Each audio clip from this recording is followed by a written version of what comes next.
art can help heal, both physically and emotionally. It's amazing. It's just something that is unique and powerful and incredibly special to not only be a participant of, which I have, but also to observe. Arts and Health Ocala Metro is a nonprofit organization that uses art as a vehicle to promote health and well-being. We try to make outcomes better, whether they're clinical or whether it's members of the general public. On the clinical side, we work with Advent Health Pediatric Rehabilitation. These children have specific goals that they're trying to reach, whether it be speech, whether it be mobility. Our artists work alongside the speech pathologists and the occupational therapists, trying to bring positive clinical outcomes. We also have the public, where we do things like work with intellectually disabled adults, and that really helps with mobility as well, but also self-esteem and community building. They call it social prescribing, working with health professionals to offer art instead of prescriptions for certain circumstances. In 2022, I was at Aviv clinics in the villages for hyperbaric oxygen treatments. It's intense. It's a 3-month program. You're lonely, you're sick. We would get up during the air break and we would dance. My cohort reported feelings of euphoria. They gave us these brain games. My friends reported doing better. At Aviv, I was a patient, but in my mind, I was Arts and Health founder. It gave me hope knowing that this program works because I felt it myself. Art can reduce your stress level. It can decrease pain. It can change your overall mental health and your physical health.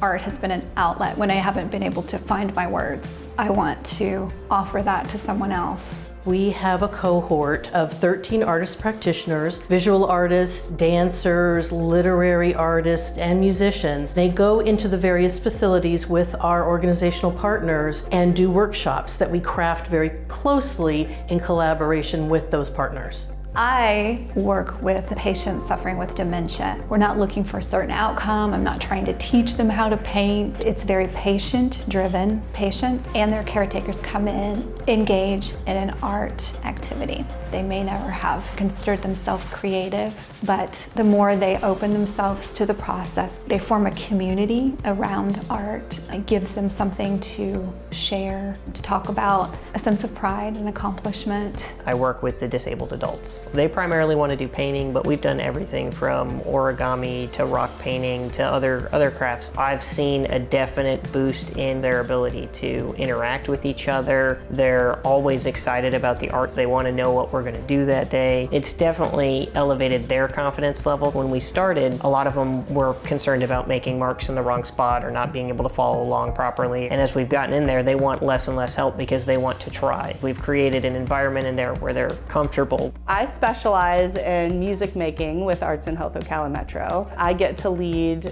music making concerts. I get to have songwriting workshops. Some of our clients are intellectually and physically disabled. Music just ignites everyone. People that are normally not very verbal are singing along. People who don't have much mobility are dancing. People with memory issues are recalling lyrics and recalling memories. It's absolutely incredible. We have individuals who were sort of slumped over, unresponsive in wheelchairs, who are now perking up, swaying to the music and interacting. We also work with some children who were nonverbal, and thanks to our art interactions, are now communicating. I am one of their movement artists, so I'm teaching dance. I'm also teaching gardening and just practical life skills, and I kind of mix them all together. I've noticed them kind of come out of their thoughts and out of their anxiousness, and they just kind of get tuned in. We trap negative energy and emotions in our body, and when we move, we release all of that. I facilitate workshops for poetry, short stories, anything that is creative writing. I started as a participant. It's a great opportunity for community members to connect, to be seen, to be creative, and to do something different. Get outside of your comfort zone and grow.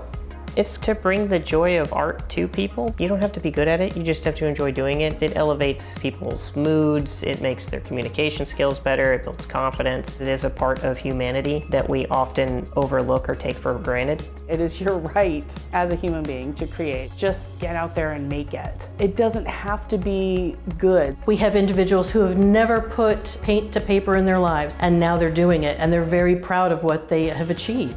I truly hope that everyone can begin to see the benefits of art in their own communities, in their families, in their personal lives.